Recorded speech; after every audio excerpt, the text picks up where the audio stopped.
মুশফিকুর রহিম যখন শততম টেস্ট খেলার দ্বার প্রান্তে, তখন তার পিতা মাহবুব হামিদ তারা আমাদের সঙ্গে। তার বড় অবদান ছেলের আজকের এই অবস্থানের পেছনে। আপনি আপনার ছেলের এই কীর্তি, মানে বাংলাদেশের প্রথম ব্যাটার হিসেবে তিনি শততম টেস্ট খেলতে যাচ্ছেন, এটা কীভাবে দেখছেন? আলহামদুলিল্লাহ, আল্লাহ পাকের কাছে বহুত বড় শুকরিয়া যে বাংলাদেশের সর্বপ্রথম কেউ 100 সেঞ্চুরির টেস্ট খেলতে যাচ্ছে। এবং আরও একটা বিষয়, সেটা হলো যে নেক্সট যারা আছে তাদেরও বোধহয় বাংলাদেশের প্রেক্ষাপটে বাস্তবতায় মনে হয় যে আরও 8-10 বছরের আগে কেউ 100 সেঞ্চুরি টেস্ট খেলতে পারবে না মনে হয়।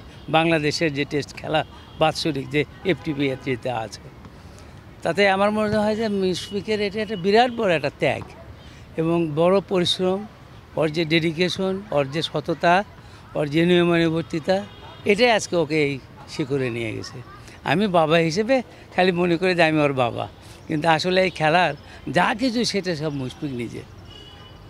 আমার এখন স্পষ্ট খেয়াল আছে 2005 সালে যখন প্রথমবার টেস্ট স্কোয়াডে মুশফিকুর রহিম ডাক পেলেন, তখন তার একটা ছবি একটা দৈনিক পত্রিকায় ভুলভাবে এসেছিল, নামেও মনে হয় সম্ভবত ভুল ছিল।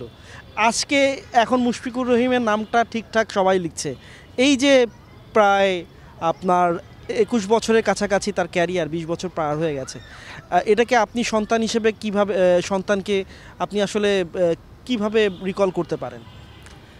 এটা যখন খেলে ও হামস্কায়ারের সঙ্গে যখন খেলে, সে মানে একটা প্রস্তুতি ম্যাচ ছিল আর কি, সেটাতে ছবি তুলো যে দিল, সে DOH-এর এটা একটা গ্রুপ ছবি ছিল। গ্রুপ ছবিতে ছিল এরকম যে সব বামে মুশফিক, কিন্তু দেখা গেল ছবির সব ডানে মুশফিক, কিন্তু বামে যেটা সেটা ছিল অন্য এক ছেলে। তা আমি তখন প্রথম আলোকে টেলিফোন করছিলাম যে আমার ছেলে লর্ডসে খেলার জন্য তাকে গেল, সে একটা প্রস্তুতি ম্যাচে সেঞ্চুরি করলো, একটা ছবি দিলেন, সেটা একটা অন্য ছেলে। আমার কাছে সরি বলছে শুভ্র, এই আমাকে সরি বলছে যে এটা ভুল হয়েছে আমাদের।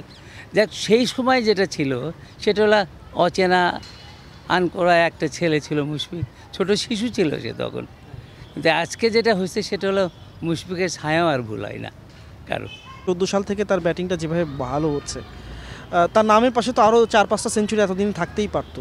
এটা কি একটু আক্ষেপ মনে হয় তার কাছে? কারণ টেস্ট ক্রিকেটে ডাবল সেঞ্চুরি করা উইকেট কিপারের সংখ্যা খুব হাতে গোনা, এর মধ্যে সর্বোচ্চ 2টি ডাবল সেঞ্চুরি কিন্তু মুশফিকুর রহিমেরই।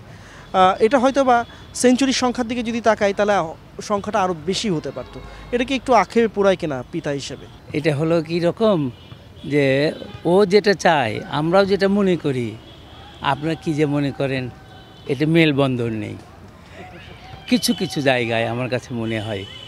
না হলে মুশফিক হয়তো এখনও রঙিন জার্সিতে খেলতো। এটা তো অনেক আক্ষেপ ভরা একটা কণ্ঠে আপনি বলছেন।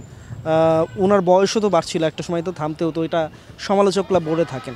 কিন্তু কেন আপনার কাছে মনে হয় এখনও উনি ওয়ানডেতে অন্তত খেলতে পারতেন?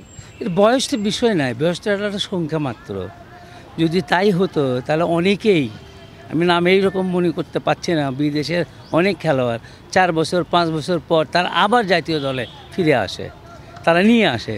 তা আমার আক্ষেপ না, আমার একটু বিয়ে হয় যেটা অনুযোগ, সেটা হলো যে মুশফিক যদি আজকে থাকতো, এই যে দুরবস্থা বাংলাদেশ ওয়ানডে দলের, এটা হয়তো হতো না। মুশফিক এবং রিয়াজ যদি থাকতো, আজকে মিডল অর্ডারের যে গ্যাপটা যাচ্ছে, এটা হয়তো হতো না।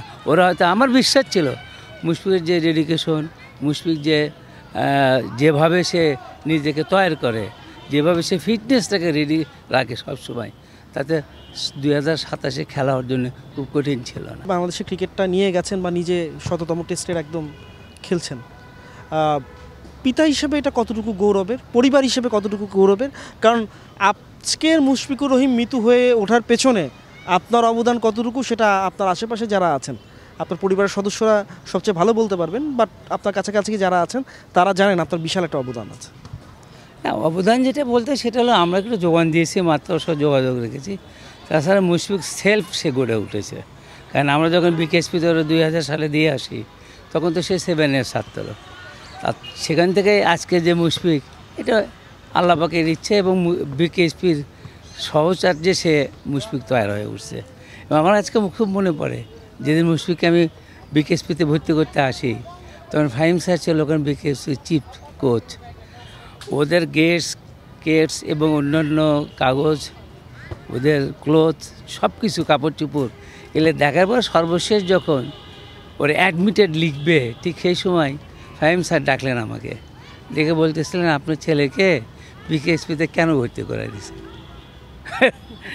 আজকে আমার হাসি লাগে। সেই দিন আমি যেন মনে হয় যে কয়েক সেকেন্ডও সময় নেয়নি, আমি চট করে বলে বসছি কেমন যেন বোকার মতন নাকি আলা ভোলার মতন যে টেলিভিশনে খেলা দেখবো। তাই আমার পরে অবশ্যই নিজেকে অনেক সময় হাসি লাগছে, এরকম একটা কথা আমি বললাম কেন।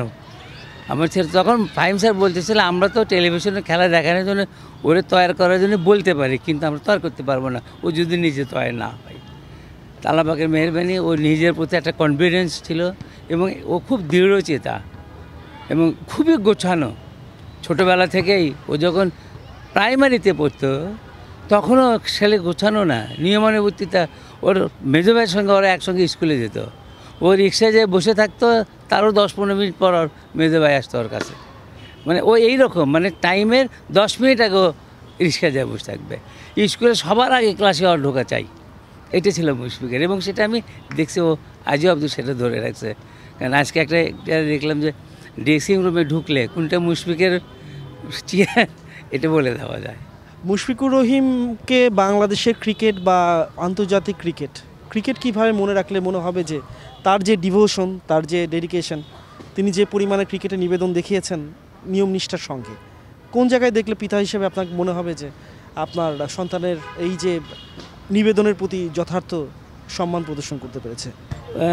মুশফিক আল্লাহর প্রতি সে সাংঘাতিক রকমভাবে সে বিশ্বাসী এবং আল্লাহর প্রতি নিবেদন তার থেকে সে সততার সঙ্গে শিখে, যে কারণে আমার বিশ্বাস আল্লাহ পাক ওর নেক নজরে দেখে। এবং আমি আপনার মাধ্যমে একটা কথা বলতে চাই, সেটা হলো যে 100তম সেঞ্চুরিতে মুশফিক আজকে দ্বার প্রান্তে। ও যেন ভালো থাকে, ও যেন ভালো খেলে, দেশবাসীর কাছে এই দোয়াটাই চাই। আশা করি মুশফিকুর রহিম 100তম টেস্টে নিজের ল্যান্ডমার্কটাকে, মাইল ফলকটাকে স্মরণীয় করে রাখবেন পিতা হিসাবে। এবং আপনার বাংলাদেশের ক্রিকেটে উনি যেভাবে তার এস্টাবলিশমেন্টটা দেখিয়ে দিয়ে গেছেন, আশা করি আরও গৌরবের উপলক্ষ উনি আর কতদিন ধরে ক্রিকেট খেললে আপনার মনে হবে যে তার আন্তর্জাতিক ক্রিকেটের ইয়েটা শেষ জায়গায় ঠিক মতো রয়েছে? আমরা তো অনেক আশা করি, আপনারাও আশা করেন, দেশবাসীও আশা করে, কিন্তু নির্ধারণ করে তো উপরওয়ালা। 2027 আল্লাহ পাকে নির্ধারণ করে রেখেছে ওর, আমি এটা বিশ্বাস করি এবং সে পর্যন্ত যাবেই। শতপ্রতিকূল অবস্থা হোক না কেন, আল্লাহ যেটা নির্ধারণ করছে এটাই হবে। এটা আল্লাহর প্রতি আমারও বিশ্বাস যে আল্লাহ তো ওকে যথাযথ সম্মান জায়গায় রেখে তাকে ক্রিকেট থেকে অবসর দেওয়া হবে। ধন্যবাদ। মুশফিকুর রহিমের বাবা ছিলেন আমাদের সঙ্গে, উনি তার সন্তানের 100তম টেস্ট খেলার ব্যাপারে আগাম শুভকামনা জানিয়েছেন, দোয়া চেয়েছেন সবার কাছে তিনি যাতে আরও অনেক দিন ক্রিকেটটা খেলতে পারেন।